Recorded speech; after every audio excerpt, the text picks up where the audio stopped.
সিনেমার শুরুতে সুন্দর একটি পরিবেশে একটি বাচ্চা মেয়েকে দেখানো হয়, যার নাম সুহানা। ওকে নিয়েই আমাদের গল্প। 5 মাসের গর্ভবতী মা আর স্টিলের কারখানায় কাজ করা হতো দরিদ্র বাবার একমাত্র কন্যার নাম সুহানা। বাবার অল্প আয়ে সংসার চলে না, তাই তার মা বাড়ির কাজের পাশাপাশি ছোট্ট একটি দোকানেও কাজ করে। তারপরেও সংসারে অভাব অনটন লেগেই থাকে। বাবা মায়ের ব্যস্ত জীবনে হাজারটা অভিযোগ ছোট্ট সুহানার, যেমন মা কেন চুল বেঁধে দেয় না, বাবা কেন স্কুলে নিয়ে যায় না। এমন এক বৃষ্টিভেজা সকালে সোহানা একা একা স্কুলে যাচ্ছিল। তার মাথায় ছিল হলদে রঙের ছাতা, আর মাত্র 10 কদম হাঁটলে স্কুল। তখনই তার সামনে একটি মধ্যবয়স্ক লোক আসে। বৃষ্টিতে তার পুরো শরীর ভেজা। সে সোহানার দিকে তাকিয়ে বলে, মামনি, তোমার ছাতাটা খুব সুন্দর। তুমি কি রাস্তার শেষ মাথা পর্যন্ত ছাতা মাথায় আমাকে এগিয়ে দেবে? ছোট্ট সোহানা তার সরল বিশ্বাসে এক মানুষরূপী জানোয়ারের ফাঁদে পা দেয়। সে সোহানার মুখ চেপে ধরে একটি পরিত্যক্ত গোডাউনে নিয়ে যায়। ছোট্ট সোহানার উপর চালায় অমানবিক নির্যাতন। আঘাতে আঘাতে তার পুরো শরীর ক্ষত বিক্ষত করে দেয়। একটু আগে যাকে ভালো মানুষ ভেবে সাহায্য করতে চেয়েছিল সোহানা, তারই জঘন্য খারাপ রূপ দেখতে হয় সোহানাকে। তার নাক মুখ চেপে ধরে চালায় অত্যাচার, যাতে সে কোনো শব্দ করতে না পারে। পার্শ্বিকভাবে 8 বছরের ছোট্ট মেয়ে সোহানাকে ধর্ষণের পর তার রক্তাক্ত দেহটি ওখানে ফেলে রেখে যায়। হাতের কাছে পড়ে থাকা মোবাইল দিয়ে সোহানা কল করে 911 নাম্বারের সাহায্যের জন্য। একটু পর পুলিশ সেখানে এসে তার ক্ষত বিক্ষত রক্তাক্ত দেহটি তুলে নিয়ে যায় হাসপাতালে। ডাক্তার সোহানাকে দেখে বলে, এই মেয়ের বাঁচার সম্ভাবনা খুবই কম। পুলিশের ফোন পেয়ে সোহানার মা বাবা হাসপাতালে ছুটে আসে। এসে দেখে তাদের আদরের ছোট্ট মেয়েটা মৃত্যুর সাথে লড়াই করছে। সুন্দর ঝলমলে শরীরটা রক্তাক্ত হয়ে আছে। সোহানাকে অপারেশন থিয়েটারে নেবার পর প্রচুর রক্তক্ষরণ হয়, যার ফলে সোহানার বাঁচার সম্ভাবনা কমতে থাকে। এমন সময় ডাক্তার সোহানার মা বাবাকে জানায়, সোহানার শরীরের খাদ্যনালীর শেষ অংশ কেটে বাদ দিতে হবে, তা না হলে সোহানাকে বাঁচানো যাবে না।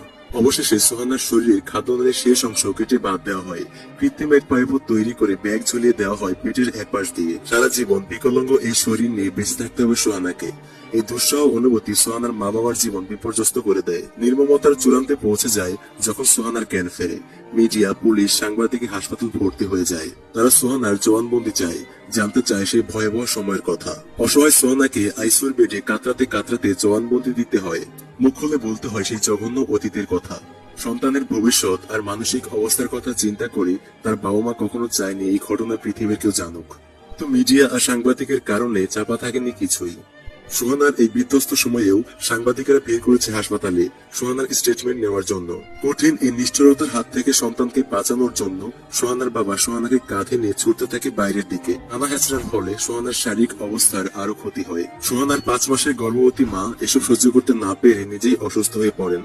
প্রিয় দর্শক, আমি হয়তো এই দৃশ্যের কথা আপনাদেরকে বুঝিয়ে বলতে পারবো না। এই দৃশ্যে সবাই যে অভিনয় করেছেন, দেখতে বসলে আপনি হয়তো কেঁদেই ফেলবেন। এখন নিজের স্ত্রী আর সন্তানের ভয়াবহ এই পরিস্থিতিতে সোহানার বাবাকে সাহায্যের জন্য হাত পাততে হয় প্রতিবেশীদের কাছে।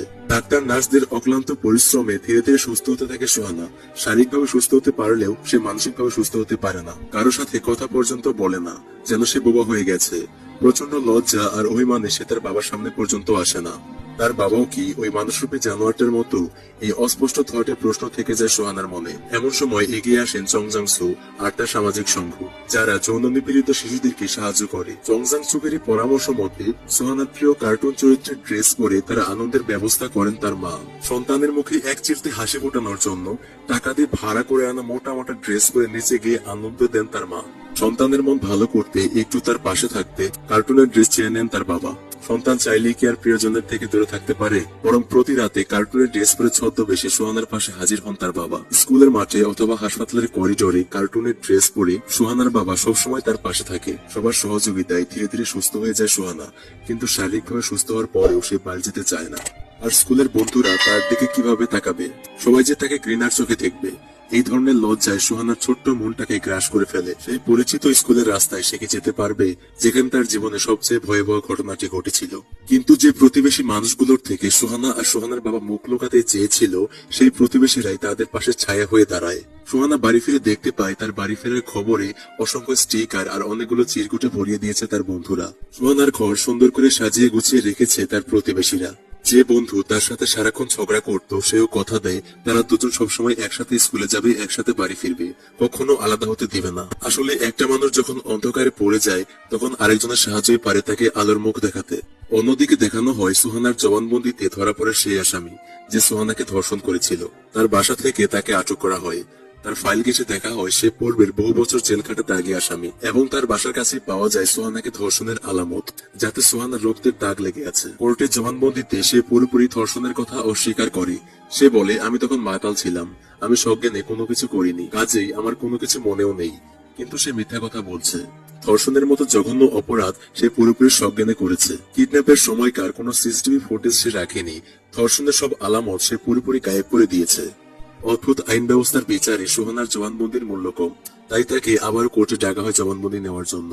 আবারও ছোট মেয়েটার উপর চলে প্রশ্নের বান। কঠিন কঠিন প্রশ্নের শিকার হতে হয় সুহানাকে। লজ্জা শর্মের মাথাকে সব প্রশ্নের উত্তর দিতে হয় পরিষ্কার ভাবে। আসামি পক্ষের উকিল অবশ্য সুহানাকে জিজ্ঞেস করে, তুমি কি ধর্ষকের গা থেকে মদের গন্ধ পেয়েছিলে? সত্যবাদী সুহানা উত্তর দেয়, হ্যাঁ, সে আসামির গা থেকে উৎকট মদের গন্ধ পেয়েছিল। শুধুমাত্র নিজেকে নেশাগ্রস্ত দাবি করে আসামি নিজেকে নির্দোষ প্রমাণ করতে চায়। আর জজ সাহেব ধর্ষণের মতো জঘন্য অপরাধের শাস্তি বিনা জরিমানায় মাত্র 12 বছরের কারাবাস দেন। একটা 8 বছরের বাচ্চা মেয়েকে শারীরিকভাবে ও মানসিকভাবে বিকলাঙ্গ করে দেওয়ার শাস্তি বিনা জরিমানায় মাত্র 12 বছর। সারা আদালতে প্রতিবাদের ঝড় ওঠে। সুহানার মায়ের অসহায় কান্নায় পরিবেশ ভারী হয়ে ওঠে। রাগে দুঃখে হিতাহিত জ্ঞান হারিয়ে ভারী কাঠের টুকরো হাতে নিয়ে এগিয়ে যায় সুহানার বাবা আসামির দিকে। মাথায় বাড়ি দিয়ে মেরে ফেলতে চায় আসামিকে। যে বিচার আদালত করতে পারেনি সেই বিচার নিজের হাতে করা নিষ্ফল চেষ্টা যাকে বলে। নিশ্চয় সন্তানের জন্য বাবার কষ্টের কাছে জেলের ফাঁসির বইয়ের কোনো পরোয়া নেই। কিন্তু সুহানা ছুটে গিয়ে আটকায় তার বাবাকে। বাবা, প্লিজ বাড়ি চলো, আমি বাড়ি যাব। এত চেষ্টার পরেও ন্যায়বিচার না পেয়ে সুহানা আর সুহানার বাবা মা ফিরে আসে শূন্য হাতে। দুঃস্বপ্নের রাত যত দীর্ঘই হোক না কেন, সময় থেমে থাকে না। পিছনের অতীতগুলো পেছনেই ফেলে সুহানার পরিবার সামনের দিনগুলোতে এগিয়ে যায়, নতুন করে বাঁচার আশা খোঁজে। প্রিয় দর্শক, এই পর্যন্ত শুনেই হয়তো আপনার মনটা বিষণ্ণ হয়ে গেছে, কিন্তু বাস্তবতা এর চেয়েও ভয়ঙ্কর।